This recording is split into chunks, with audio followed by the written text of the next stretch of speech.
We have been located at this facility since the 1970s. This facility was never meant to be an animal shelter. It was actually a chicken coop located on the fairgrounds property. It was converted into the animal shelter back in the 70s, and we have done many improvements. I had a couple additions to the building.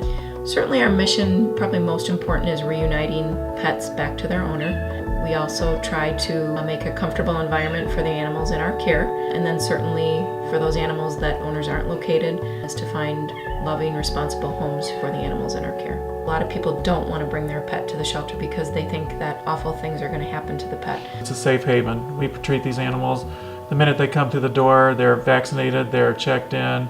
We treat them like they're our own. This is where people will look when their pet is lost. Every animal that comes in that's a stray, we post their picture on our Facebook page, and it has worked wonders with getting them back to owners. We have a 4-day stray hold. After the 4-day stray hold, if no owner comes forward, the animal is thoroughly checked out by our county veterinarian. Every animal that comes through our door gets a distemper vaccination, a Porte vaccination, and a flu vaccine. When they come here, they're going to get good care, have anything that they need done, addressed, and it's just going to make that animal more adoptable. We have a great volunteer program. We have people that come in and walk the dogs regularly. They get really attached to the volunteers, and they get really attached to us when they see us walk by. They're just all over us because they know that they're going to go outside and go for a walk. Getting the dogs outside and getting them exercise, stimulating them mentally, just makes a world of difference for their stay here at the shelter. You know, that might be the nicest experience they have that day, is me coming, bringing them a treat, and taking them for a walk. And they need that attention. They deserve that attention. Domesticated animals need to get to know kinder humans other than mean ones. What they need is love, respect, compassion, companionship.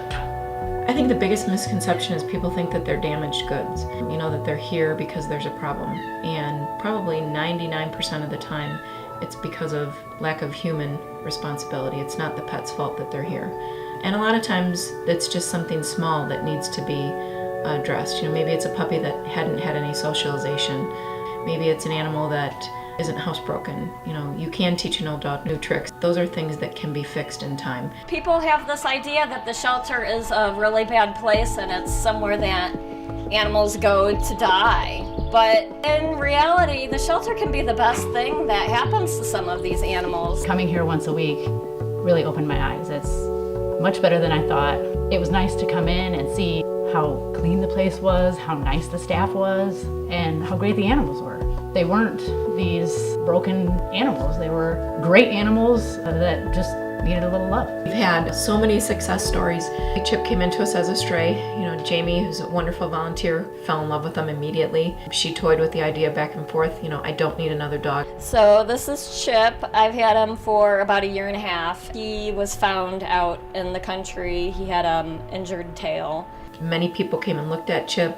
Jamie was ecstatic, you know, that he had the potential, but for whatever reason, he wasn't picked. I spoke with Jane and I had made the decision to foster him. So I brought him home after Dr. Dora repaired his tail and neutered him. And he and my boxer Jambi became best friends, so he wound up staying. Another success story was Truffles. We saw him on Facebook.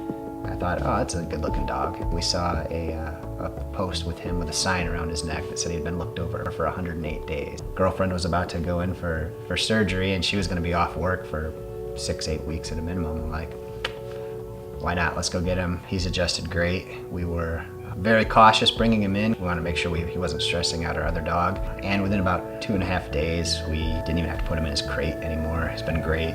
One of the stories that's really close to my heart is 12 years ago, a gentleman had come into the shelter. He had gotten a puppy, and he worked 12-hour shifts. He didn't realize how much time a puppy actually took. When he came in, he asked if we'd be able to help him out. We said sure. I made the phone call to my husband and said, could I please bring a dog home? So I was fortunate enough to be able to bring Gus home. Gus became the shelter spokes dog. He did all the programs, going to the schools with us. He was a big part of camp for the last 6 years. Back 2 months ago, he was diagnosed with cancer. We took him to Purdue, and unfortunately, he had to be euthanized. He was the best dog in the world, and it's just proof positive that adopting a shelter animal, they can give you so much love. There's a lot of dogs and cats out there that need homes. I mean, I understand people that want certain types of dogs, but I mean, depending on what you're looking for, you can usually find that at your local shelter. I think dogs are what you put into them. If you're looking for a good dog and you're willing to put in the time, you'll get a good dog from the shelter. People should adopt animals like dogs and cats because they do deserve a second chance. They are pretty much like humans. They actually do have emotions, and they hate not being taken care of or loved. I truly do believe that an animal that is rescued from the shelter does know that it was at the shelter and now it has its forever home. If we didn't have people trying to adopt, we wouldn't have any hope here. It means everything to the employees and the animals here. A lot of people walk through and say, I could never do this job. Well, there's a lot of good with this job. It's the people, the great people that come and adopt, and that's what makes me happy, are the people that adopt.